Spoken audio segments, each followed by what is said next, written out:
bum bum bum bum bum ba dum bum bum bum bum bum bum bum bum bum bum bum a boom boom ba ba dum bum ba bum bum ba bum bum bum ba dum boom boom ba bum bum ba bum bum ba bum bum. But I am how that exactly fit into what the Rebbe is talking about in the Maimon. I couldn't place it. I know we're talking about the spheres, the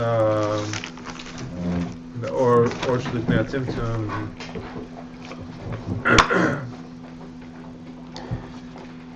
But where is that conversation fit in?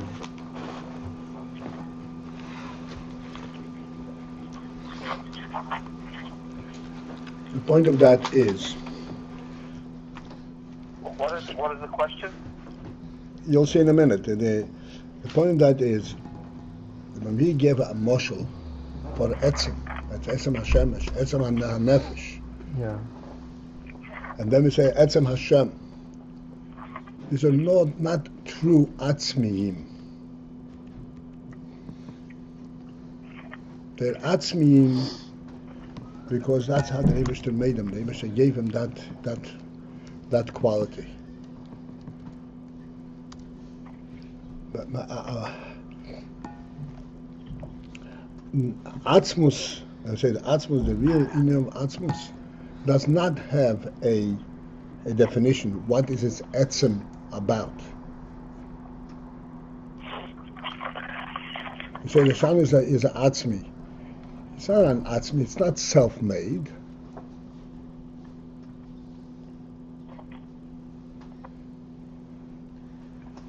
The point that we say that it's an Atzmi is in the fact that we're saying that in the Sam there is light, coming out of light, and there is no rationale. There is no logical explanation as to where that light comes from. But light is something which is a possession of the sun, that the Rebbe gave it, and it is a supernatural phenomenon. Yeah. So therefore, this atzmi element is etzem only relative to light. It's not etzem in the absolute sense, in the overall sense of the word. So it's explaining Atzim Hashem. So this is to help us understand how atzmi is used in various things, and this is actually helps us to be able to focus in and have a moshel for atzmi, even though it's not really atzmi. But why did you bring it in yesterday? What was the point? What were you trying to explain yesterday? I don't recall in what context.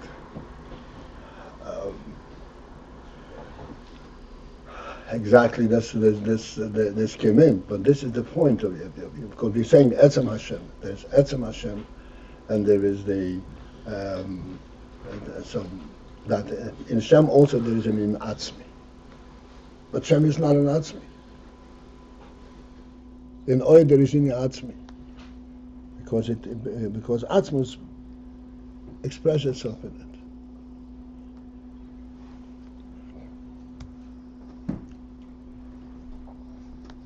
I don't remember in what context and for what clarification I brought it in. I think I asked the question about presence, non-presence, and then you brought in. Okay, this. But I didn't even right, then. Right, because the sun does not have non-presence. The sun cannot choose to give light or not to give light. Fine. How does even presence, non-presence? Where does it fit into this inyan of that we're talking about with Etzem Hashem, Hispashta or Kriyas Hashem?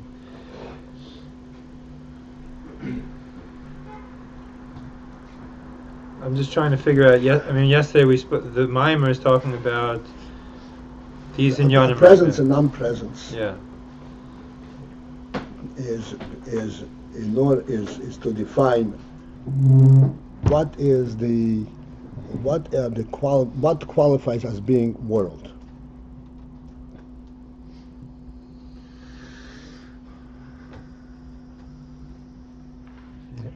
world has to have this union of presence and non-presence.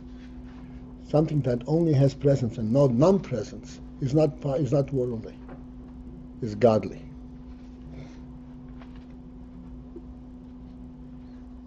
This is why in world we say, when is world start? Maybe this is what we were talking about, that there is before. That's what we were talking about.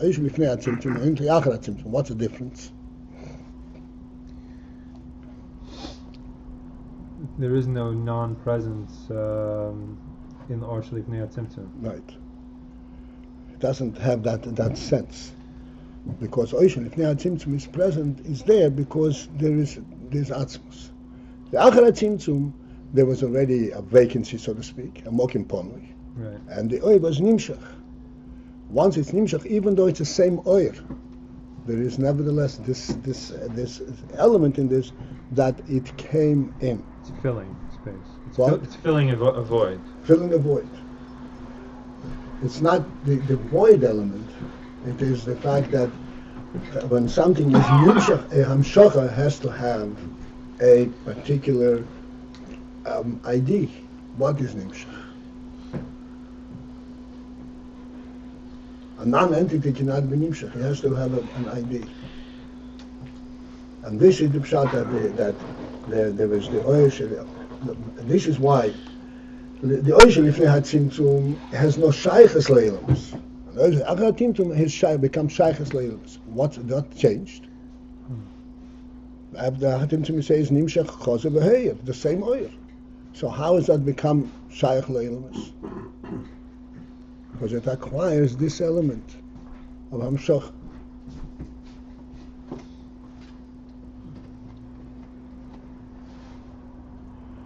The principle, for those who are not familiar with this, the principle that the world has to have these two states of yes and of no, and then coming yes, is something which is really an essential definition in the world. Like we point out, what is knowledge? Knowledge has to be preceded by not knowledge. And I had experienced the acquisition of this knowledge. I learned, and the process of learning gave me this knowledge. Therefore, I have this knowledge. Knowledge that I have, not through this process, is not called knowledge. For example, this is how we all have this. For example, I said yesterday, I think, that a person is referred to as having 10 koiches, starting from Chochmah on down, one of these days. Why not? Why do we ignore Rotzen and Loinek? Rotzen and Loinek are also koiches HaNefesh, and they are primary koiches HaNefesh. Why do we begin, do we identify a person from Chochmah on down? What's the answer? From Chochmah on down, there is this element that it comes into being. That's connected to world, shaykh to world. It has bata, therefore it's a part of the person. The person is in the world. In the world means all the koiches that are functional koiches. How do you know something in Chochmah? You don't automatically know it. You focus in and you get a Boragamadik and you get to know it. A Rosh Oinik does not have that process.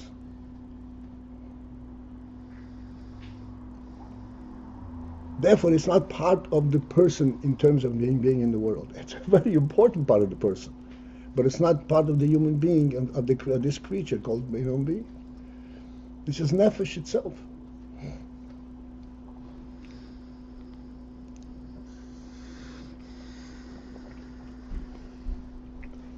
This is the difference we always point out between Rotzen and Chochmah. Chochmah is beetle and it sees the entire truth of the Rotzen.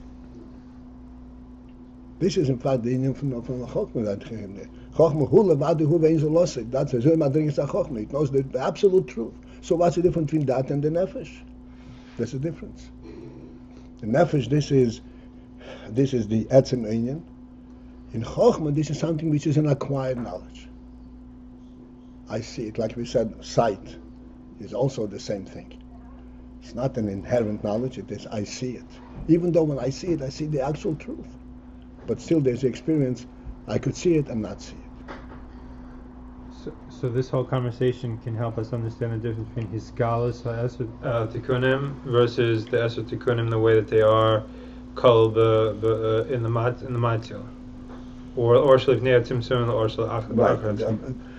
Primarily this was brought in to distinguish between Oishel Lifnei Tzimtzum and Tzimtzum. Because we are discussing in Oishel Lifnei Tzimtzum, there are all there's the Spheres and the Shemes and so forth, and then he says, the same meaning is Liach B'Lifnei Tzimtzum. And that, we use the same terminology, but it's a different concept. Because Oishel Lifnei Tzimtzum does not have these elements of Hamshach. That's why there had to be a tzimtzum in that oil, in order to provide for the possibility of world. Because world, by definition, has to begin from non-presence into presence. Mokim ponui, and then comes the oil. Lifnei tzimtzum, there was no mokim ponui, and therefore the oil was not. There was not sense that this came into being. This is the reality of Elokus.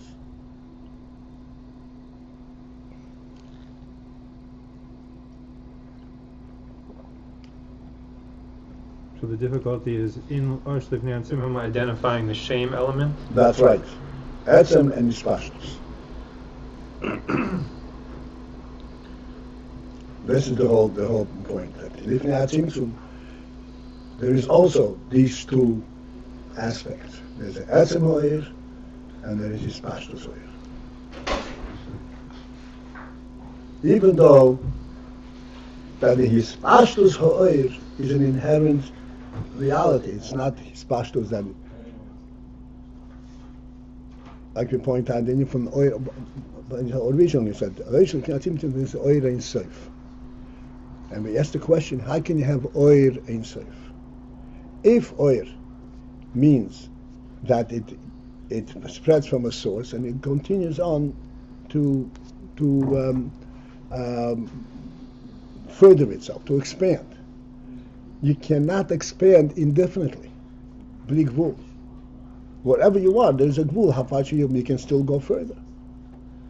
In other words, you cannot have Ein Sof by accumulation.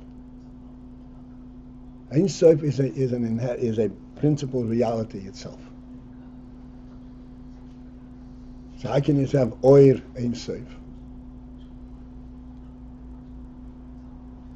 So for this we gave this the marshal of the person, the Oir of the person, the presence of the person, which is,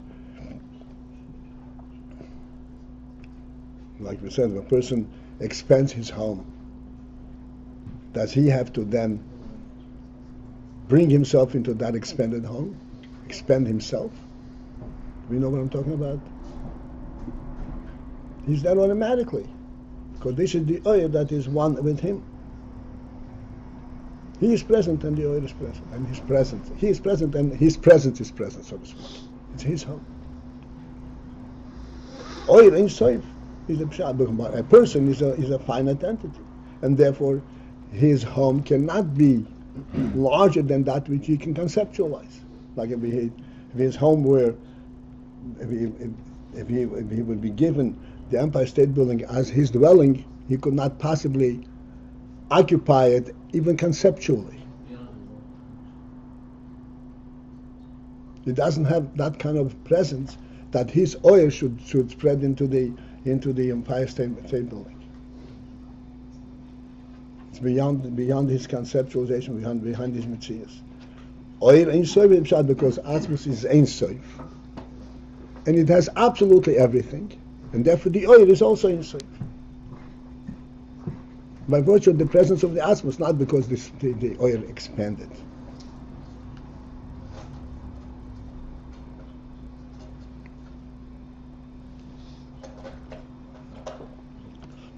And this is the pshat that oil is like a oil.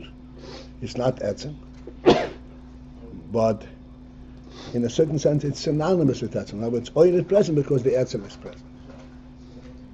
But that's all volitional by. Ma'alet is all volition. Doesn't that automatic that he has all this? He doesn't have. There If is he no chooses oil. to have the or, then the or is going to be Ein Sof. The or is the quality of the. It has the same. 1 second. Yes, true, but to be more correct, Hashem, he chose to represent himself in Oir. That's the way we learn. If he chose to represent himself in Oir, that's then for the Oir is automatically blinkable. It's unsafe. Because himself is blinkable.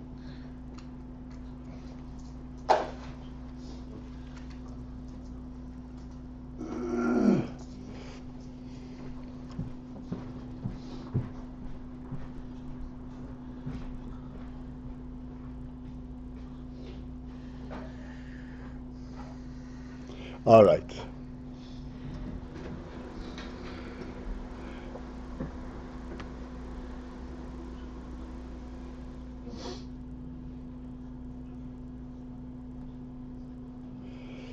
Okay, so let's go back a little bit. Okay, we're going back to the top line, and we'll hopefully flow in a little further. Similarly, as we have identified the difference between Etzem Hashem and his Pashtus Hashem, kriyas of the person being called by name, or his name is applied to some property, this is also part of his name, but it's not the same essence of name as it is in Etzem Hashem. Where's the place? The top of Kufa and Gimel. In the middle of the line. So we can similarly understand the way this would be identifiable in Ayin Yisov Shelifnei Hatzimtzum. And as I pointed out, again, this is a completely different concept, a different principle. Ayin Yisov Shelifnei Hatzimtzum. But we said that in Ayin Yisov Shelifnei Hatzimtzum there is also two elements. There's the Etzem Ha'oir and there is his Pashtus Ha'oir.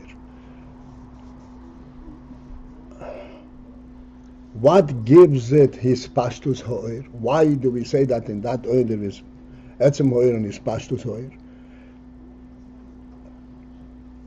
That comes along with the fact that there was the Rotzen that there should be Oir. Oir, as I said, means representing Atzmus in Oir. What does it mean to representing Atzmus in Oir? Oir means that he can have an effect on something that where he is not. That's meant Oir. So that's like this Oir HaShemesh. The Shemesh has an effect on the earth that does not, that where the Shemesh is not.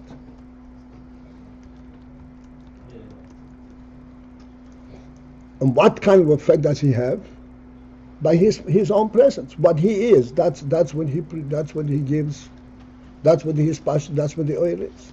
Except that in Etzem Oil, this is the way it is to himself. His Pashtus is the effect, the functional element of this oil. What is the effect of his presence? So therefore, in the Oil Shelifnei Hatzimtzum, there is also begins this Pashtus Oil. What is this Pashtus Oil? The Hainu. In the Oil Shelifnei Hatzimtzum, his Pashtus Oil points to and refers to the senior of Masha Allah, Birtzoino Yizborich, Lahatzil Velivroi. The fact that there was a Rotzen, Lahatzil Velivroi, to emanate and to produce forth and to reveal. Hatzil means to reveal what's contained in this oil. That's what Atzilos. Atzilos, we said before, is the name Hagilui. Hagilui means to reveal what's contained in this oil. Velivrei, and then furthermore to create, meaning that the oil should be Minkelim. This rotzen, all b'tzeina hatzil shezehu, which is generally aliyas horotzen al ha'oilemus, that there's rotzen for oilemus. Aliyas horotzen al oilemus. What is this paraphrase? Hatzil libre al oilemus. Aliyas horotzen al oilemus. This is what we were pointing out the whole time. What world is? Aliyas horotzen al oilemus means that there would be an oir in oilam. Oilam is the opposite of oir.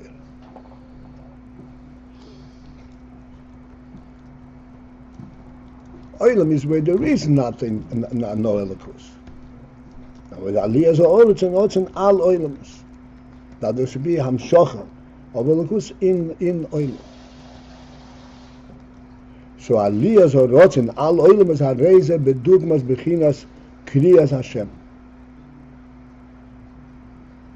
This corresponds, this is similar to the meaning from Kriyas Hashem, of being called by name.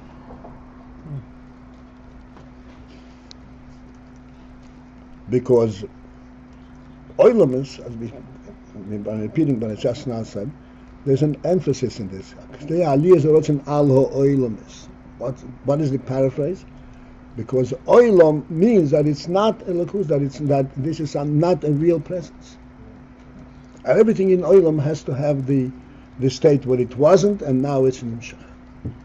This is not elikus. Elikus does not inherently have that in it. This is what's called his pashtus ha'er. The taisha this is the aliyas haratzon to have a world, or that aliyas haratzon to be, that Russian should be in an olam. Just the words themselves. Aliyas haratzon al olamis. Hashem's will to have a world, or Hashem to have a world, to reveal himself in world.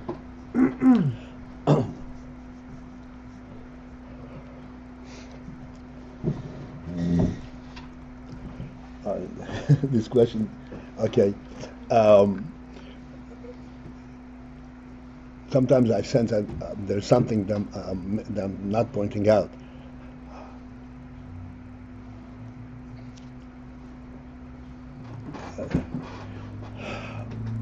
All right.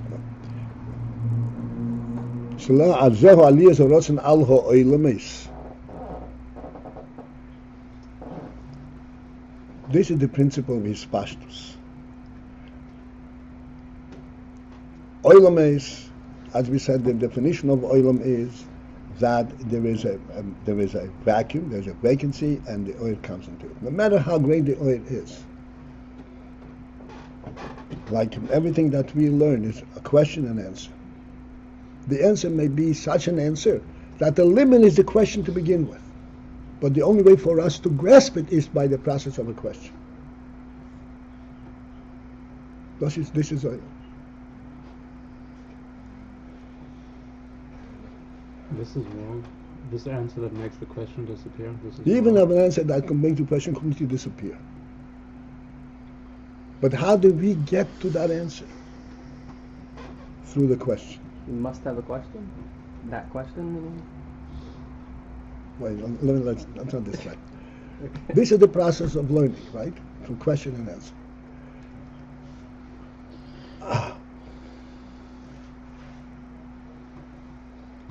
Etzem ha'oir does not recognize that state, that possibility. Etzem ha'oir does not have that inyan that I don't know when I get to know. Just like we said before, in Ratzon HaNoineg there is no absence of Elokus. Yes or no. There's no yes and no. This is what, to remind us the principle where that altogether comes from. The Rambam says, Yisayid HaYisayidus ve'amud HaChochmas v'zishay Hashem motzui rishoin. There's a first being, a first presence. What did we point out? The emphasis over there, in our perception, what comes first? Being or not being? Presence or non-presence? In our perception, non-presence precedes presence. Lamaila and the Lakus is just the opposite. And the principle to know, to have a shachas to chokhmah is to know that presence comes before non-presence.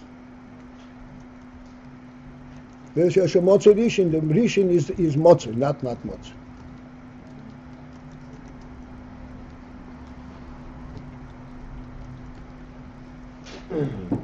So this is what his pashtus ha'oir.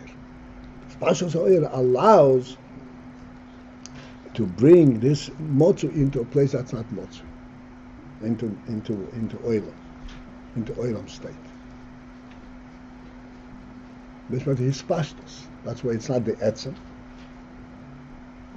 Like we're saying, if the sun gives light to our world, but it reckons, it takes into account that this is the dark world. It does not insist that you become light. It says, I'll illuminate your darkness, but the darkness has to remain. If it were to eliminate the darkness, then it ceased to be world. This was the oish in the Sheshes Meibreishes, the first oish, Nivra B'Yem Rishon, was not an oish that has a shachas to world. So that's not like this. Here's the finish Kriyas Shmoy. Kriyas Shmoy, right. Kriyas Hashem is the answer that's making it question disappear, as it were. What? This is like the answer that's making the question disappear, would seemingly make the world disappear. So, or No. Okay, I confused you with this. Kriyas Hashem is a pshat that you're calling the name, which means you're calling the effect of the presence of the name, not the etzem Hashem. Kriyas Hashem is the oil. Kriyas the ispashtus oil. Kriyas Hashem is the ispashtus oil.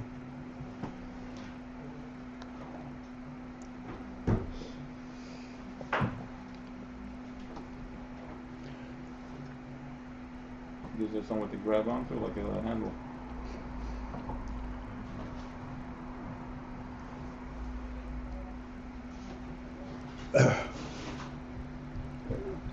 In a sense, the principle of this is that it's clear, right? It's using something. It's not. It's true. It gives you something to hold on, but why do you need something to hold on? Because in order that this that you get relates to you as a mitzias, you have to hold on. If it comes to you in a manner that completely overwhelms you, you have the whole oil, so you don't have to hold on to anything, but then you're eliminated from mitzias. And it's not oilers. His pashtus means that the world exists, but yet the presence of the Eivishter comes into Those the are world. his pashtus, right? Like we always explain in the sunlight, it's very important to understand. And we always point out how sunlight illuminates our world. While the sun is shining, even though we always say the difference between sunlight and candlelight, but nevertheless, even sunlight, deep down underneath it, it's dark. The world, the essence of the world, which is dark. Even though we call it daytime, it's still a dark world. In essence, Yeah. the sun brings us its own presence here, and we perceive it that way. Only because of our intelligence. The animals don't perceive it that way.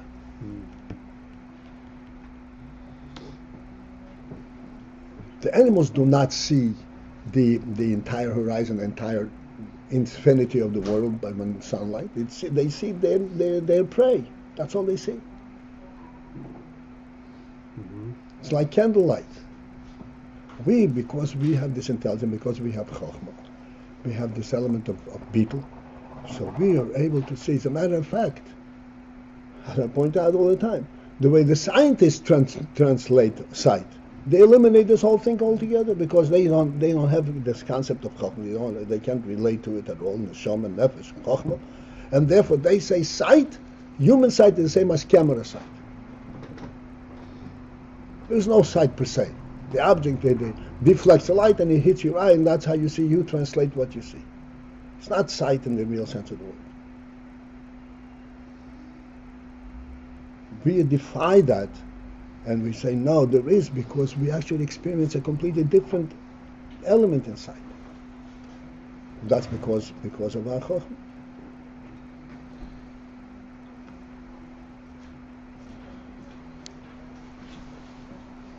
And yet still the world remains the world. And yet still the world remains the world. That's right. Within world, we sense that there is a greater truth. And that's Bechinas Kriyas Hashem. Mm-hmm. Within world, we sense there is a greater truth. Like we discussed, Lo Signoiv. So we say Lo Signoiv is something which is inherently the truth. But nevertheless, you have a command, Lo Signoiv. If this is inherently the truth, so why do you need the command? Because this truth, as manifest,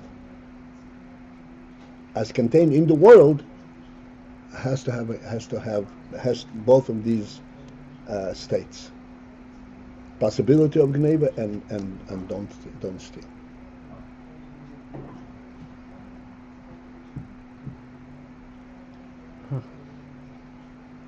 And you need a command to kind of the command reflects that the both states. The command means that this is something which is an add-on to the world, as opposed to a truth that a human being just is like this. Is like this, exactly right. All right, then we continue. So we are going to start the Mitzvah Shem tomorrow from the third line. Have a good day, everyone. Kol Tov.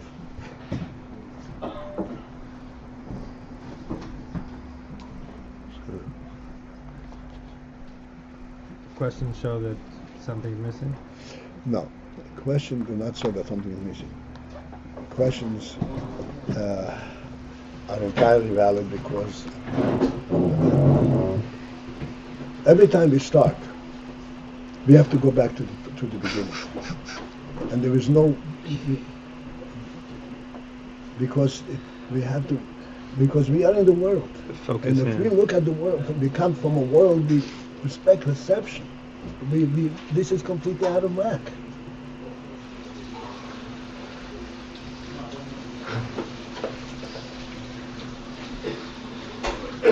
Reishis bara utim es hashamayim v'es ha'oretz. What? I've never seen the world not being. Who says about creation? Did you see the world not being there and coming into being? So what are you talking about? What are you talking about? In order to understand Beis, you have to first focus in world and see that world really is a coming to being element. Then you can understand Beis world too.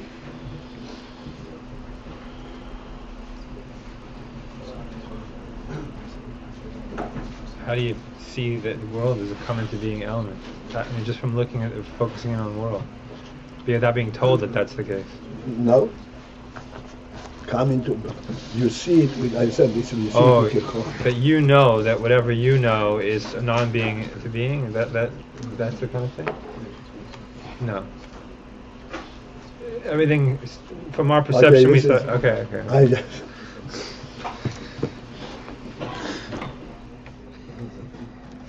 Okay. Tough when you really try to get it. It's that's what it's all about. So.